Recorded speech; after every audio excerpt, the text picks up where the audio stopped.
convido para vir aqui para frente a Elisa Pisaia Goltz, da Mahari, que vai falar sobre a importância da umidade para a geração de energia a partir da biomassa.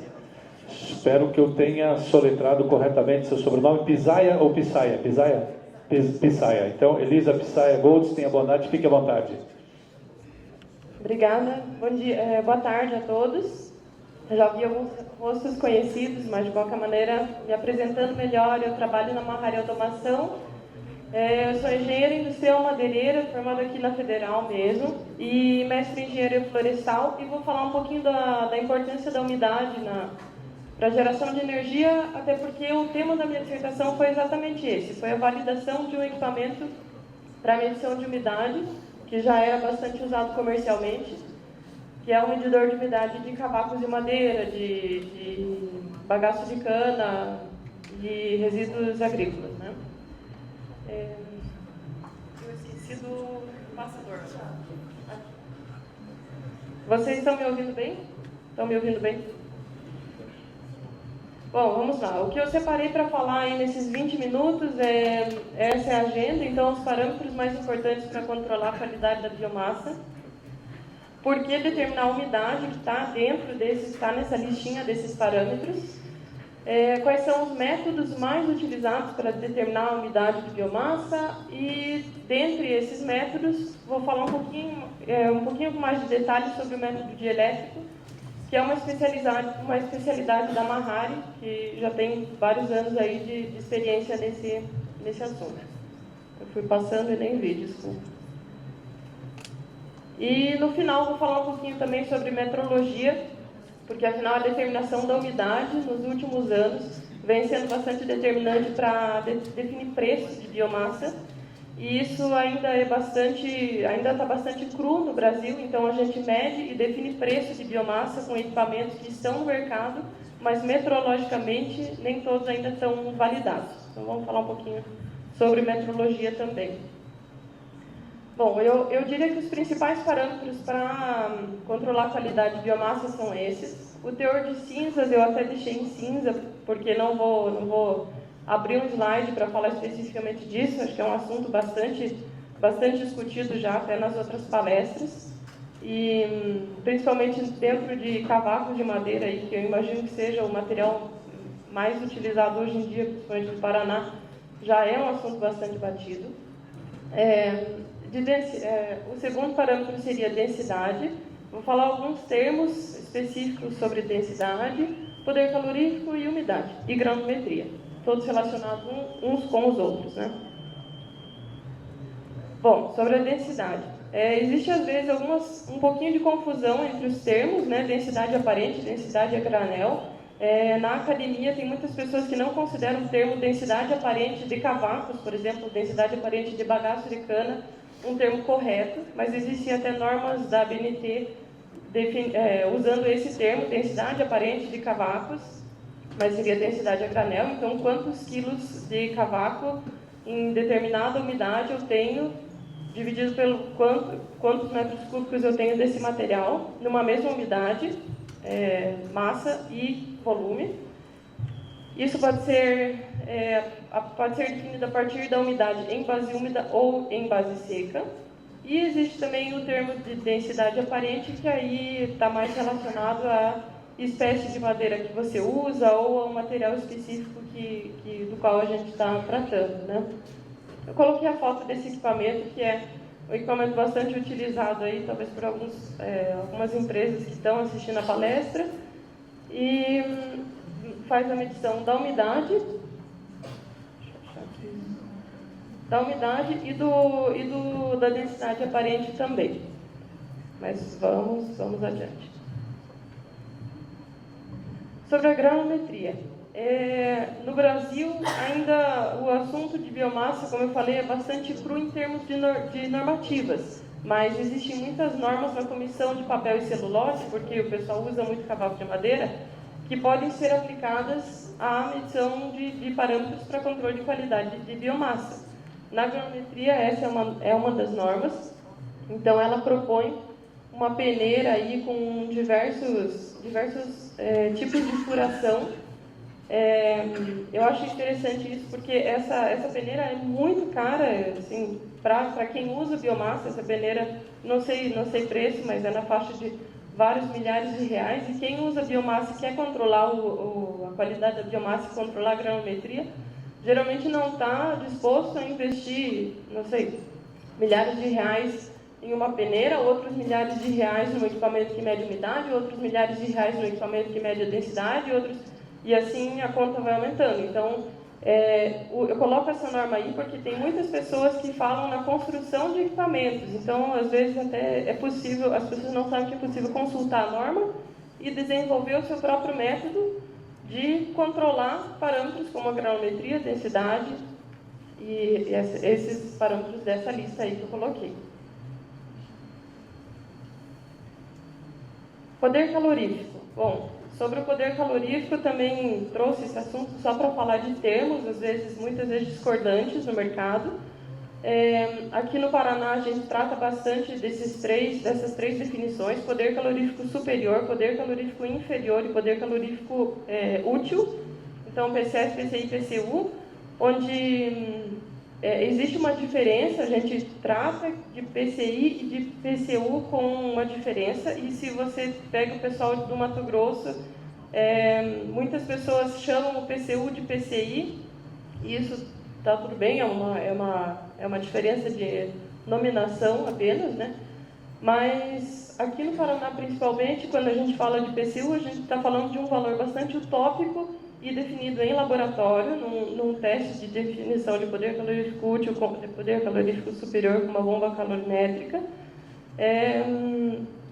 E isso é até achado em listas aí de acordo com as espécies, né? O PCI seria o PCS, porém sem contar a quantidade de hidrogênio que é contida no material que vai participar da reação de combustão.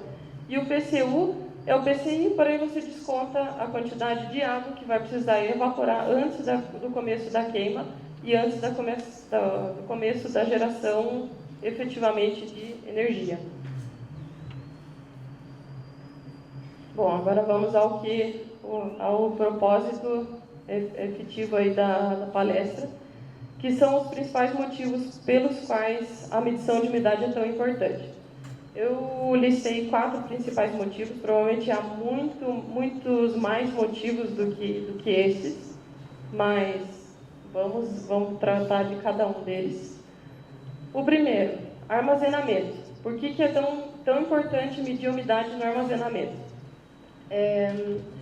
Esse é um trabalho, para justificar a importância da umidade no armazenamento, eu trouxe um trabalho que foi um gráfico que foi publicado no trabalho de doutorado da professora Marta Brandi, lá de Lages. Ela fez um trabalho com 4 lotes de madeiras diferentes e deixou esses 4 lotes armazenados em locais diferentes em 4 diferentes condições. Nesses 4 diferentes lotes, aconteceu a mesma coisa para todos os 4 lotes. O eixo horizontal está mostrando o tempo, e o eixo vertical aqui está mostrando o poder calorífico. Poder calorífico útil, poder calorífico líquido. Para todos os lotes, o que aconteceu foi que o poder calorífico foi subindo, e em mais ou menos para alguns lotes 3 meses, para outros lotes 4 meses, esse poder calorífico começou a cair. E por que isso aconteceu? O poder calorífico está relacionado à umidade, né? Por que isso aconteceu? Esse material estava no pátio, foi secando, o poder calorífico foi aumentando, o poder calorífico útil, né? Foi aumentando, e em determinado ponto ele começou a diminuir porque esse material começou a se degradar, provavelmente porque esse material começou a se degradar. Existem muitos agentes biodegradadores da madeira, dentre eles bactérias, fungos, insetos, e principalmente para bactérias e fungos, um ponto ótimo de ataque e de consumo de material é o ponto de saturação das fibras. Então, mais ou menos 30% de umidade, aí um número médio. Então, eu diria que provavelmente, depois no trabalho tem também esse gráfico. Eu não trouxe esse gráfico de umidade, mas tem o gráfico da umidade, mostrando que a umidade foi caindo e chegou a mais ou menos o ponto de saturação das fibras. Então, por que é importante controlar a umidade no armazenamento? Para não deixar que essa queda aconteça. Então, se existe um tempo ideal para deixar o material armazenado no pátio, esse tempo seria até chegar em mais ou menos 30% ou até chegar a um ponto ideal em que essa degradação não comece a acontecer. Um outro assunto interessante aí, que até deve haver trabalhos expostos aqui na CBio esse ano, no ano passado eu sei que tinha, o pessoal de Dois Vizinhos da UTFPR faz bastante pesquisa testando diferentes tipos de armazenamento, com piso, sem piso, com telhado, sem telhado, fora do barracão, no pátio direto no chão. Então, e essas diferentes configurações de armazenamento definitivamente influenciam muito na perda ou no ganho de energia no momento de consumir esse material. As propriedades de umidade, de densidade aparente, de densidade básica da madeira ou do bagaço de cana são muito diferentes quando esse material chega no pátio e quando esse material, depois de passar um bom tempo, é consumido efetivamente. O segundo motivo que eu traria é o transporte. Bom, o transporte de materiais no Brasil é remunerado por 1 metro cúbico, no caso de granulados aí, percorrido por 1 quilômetro. Então, eu não sei preços de transporte, de frete, mas essa é a forma de remunerar frete. 1 metro cúbico transportado por 1 quilômetro. Bom, se a gente está falando de material de biomassa, de mais ou menos 50% de umidade em base úmida, eu estou tratando de material com umidade acima do ponto de saturação das fibras. Ou seja, com umidade em uma situação em que o material não incha ou desincha de acordo com a umidade, ele tem o mesmo volume. Se eu remunero por volume, eu posso ter um material de 50% sendo transportado e sendo pago, cujo transporte é pago pelo mesmo preço de um material que está sendo transportado a 30% de umidade. Isso às vezes significa 10 toneladas, 20 toneladas numa carreta, num lote comprado, né? Então, é importante medir a umidade para quem transporta e recebe a remuneração do frete, né?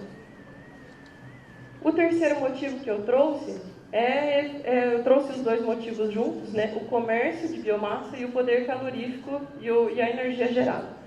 Nessa tabelinha, eu espero que vocês consigam ver os números ali. Achei o laser. Até que, enfim, na metade da palestra eu achei o laser. Isso aqui é uma simulação de uma carga de 35 toneladas. Eu já aviso que é uma simulação bastante exagerada, mas justamente para exemplificar essa diferença, essa importância da umidade na compra de biomassa. Então, é uma simulação de uma carga de 35 toneladas com umidade real, medida mesmo, de 55% em base úmida. Vamos supor que o contrato foi feito a R$ 150 por tonelada, também é um preço bastante, acredito que bastante grande hoje em dia para cavaco, talvez seja uma biomassa mais selecionada. E no contrato estava escrito que vamos supor que é cavaco, que esse cavaco tinha que estar a 40% de umidade, mas ele veio com 55%. O PCS foi puxado dessa tabela aqui, um PCS de eucalipto, uma suposição também, 4.500 quilocalorias por quilograma, e o teor de hidrogênio de 6%. Agora vamos ver a simulação aqui embaixo.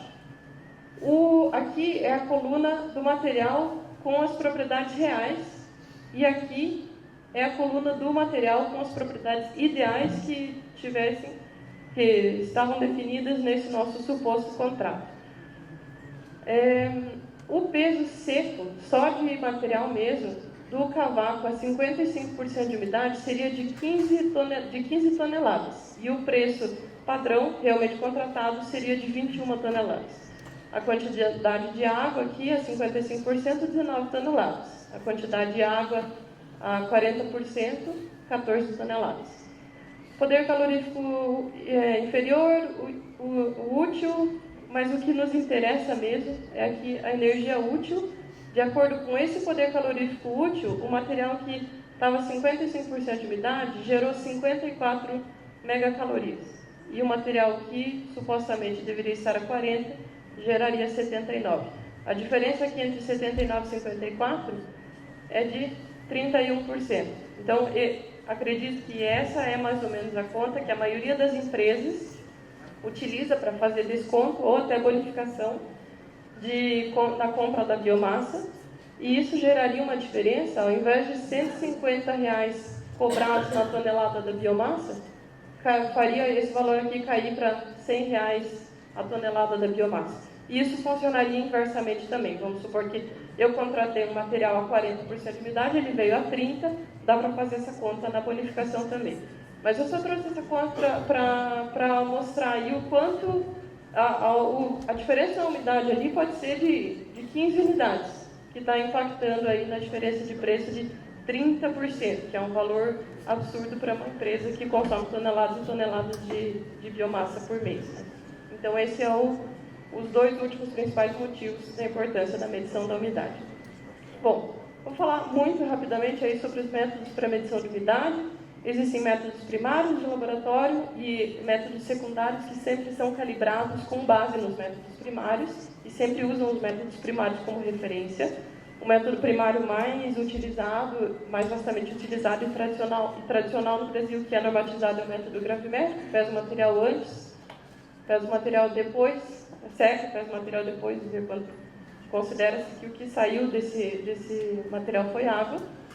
É importante definir se isso está em base úmida ou se está em base seca. A diferença é só uma continha, peso úmido menos peso seco sobre peso úmido ou sobre peso seco, mas é só uma forma de expressar, mas é importante sempre que esse valor venha, essa definição venha acompanhado do valor da umidade, né? Acredito que para biomassa todo mundo usa base úmida hoje em dia. E aí listo alguns métodos de medição de umidade. Existem métodos raio-x que utilizam, fazem uma comparação entre uma emissão de raio-x e a captação de raio-x depois de um material por onde esse feixe de raio-x passa.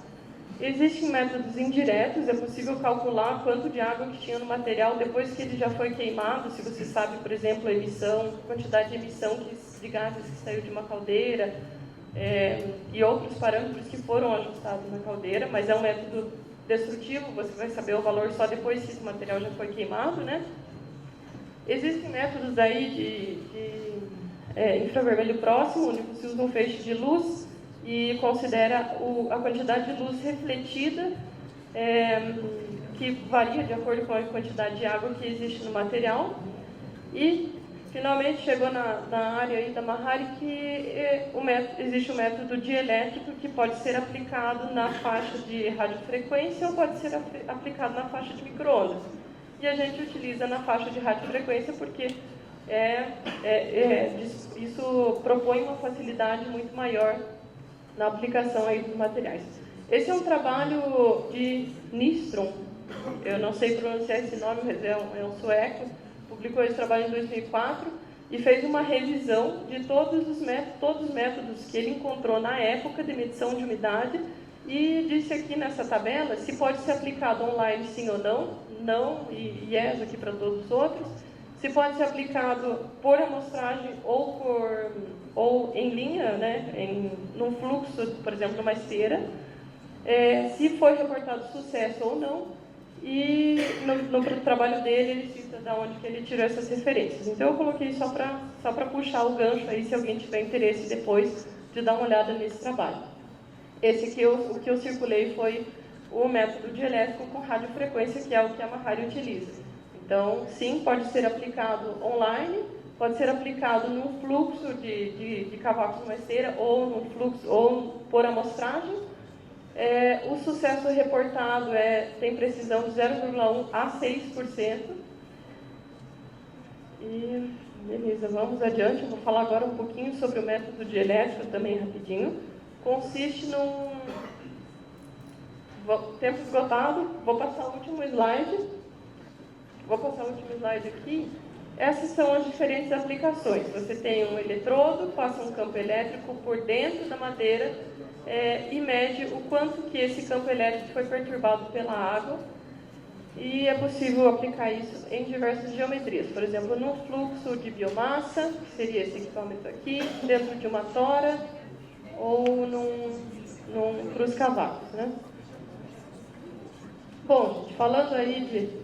Peço desculpas pela administração do tempo, mas falando de metrologia, existem dois tipos de certificação de equipamentos. Para quem usa equipamentos aí da Mahari, você pode ter aprovação de modelo. A gente está com o processo aberto aí para conseguir aprovação de modelo do Inmetro, para dizer o seu equipamento é certificado, e emitimos hoje o certificado de calibração seguindo essa norma aqui. Então, esse é o tipo de metrologia, de segurança metrológica que hoje em dia se pode buscar com os equipamentos da Mahari.